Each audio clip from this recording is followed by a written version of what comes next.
Hello दोस्तों, कैसे हैं आप सब। आज की हमारी कहानी है बहू का तमाशा।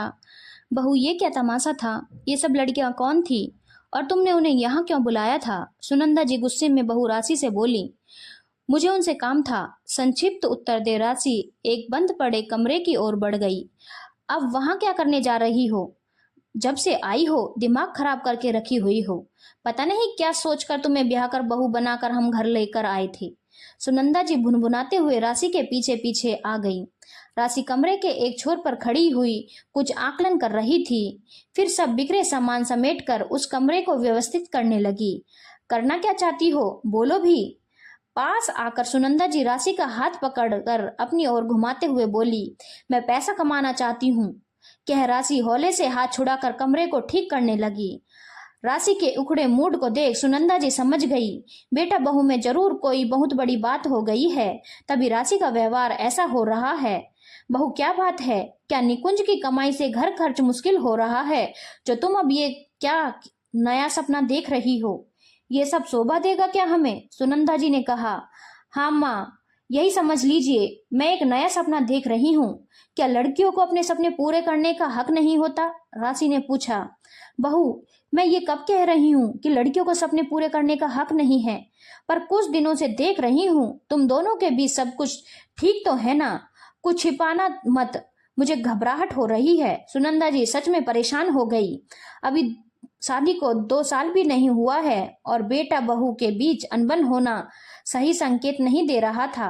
हालांकि शादी के समय सुनंदा जी को पता था राशि हमेशा कुछ अलग करना चाहती थी। उसने पढ़ाई के साथ साथ पेंटिंग, गिटार, कुकिंग और एम्ब्रॉयडरी सीखा हुआ था। अपने आसपास के लोगों को सिखाया भी करती थी। शादी के बाद शहर भी छूट गया और ये सब काम भी। वो कई बार दबे स्वर में कहती भी थी, मुझे कुछ काम करना है। मेरा हमेशा से सपना रहा है कुछ करने का, पर निकुंज हमेशा ये कहकर चुप करा देता, यह घर है, माँ है, इनके साथ रहो, घर पर ही 100 काम होते हैं, वो काम करो। लड़कियों को ज्यादा सपने देखने नहीं चाहिए। राशि चुप रह जाया करती थी। बोलो ना बहू। ये सब बात याद आते सुनंदा जी ने कहा, माँ, निकुंज के पैसे कम नहीं हैं, पर मेरी खुशियां कम हो रही हैं। इतने बड़े घर में भी मुझे बड़ी खुशी नहीं मिल रही। मेरा सपना शादी कर इन सब में खुद को झोंक देने का कभी नहीं था। कुछ दिन पहले मेरी एक सहेली से फोन पर बात हो रही थी। बातों ही बातों में उसने पूछा, क्या करती है दिन भर घर में। मैंने कहा, घर के काम। जब उससे पूछा वो क्या करती है तो बताया उसने एक संस्था बना रखी है, लड़कियों और महिलाओं को स्वरोजगार के अवसर देती है। मेरे दिल में भी इच्छा हुई उसके पास जाकर देखूं और उसके साथ जुड़कर काम करूं। ये बात जब निकुंज से की वो बिफर पड़ा। यहाँ तक कह दिया कि कहीं बाहर जाकर सपने पूरे करने की जरूरत नहीं है, चुपचाप घर में रहो। माँ अकेले रहे वो मुझे नहीं पसंद, वो हमारे साथ रहने आई है।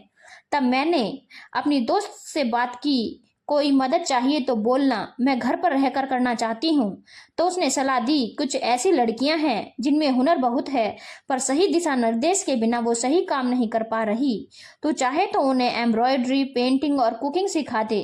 वो लड़कियां इसीलिए ही आई थी, कल से वो सीखने आएंगी।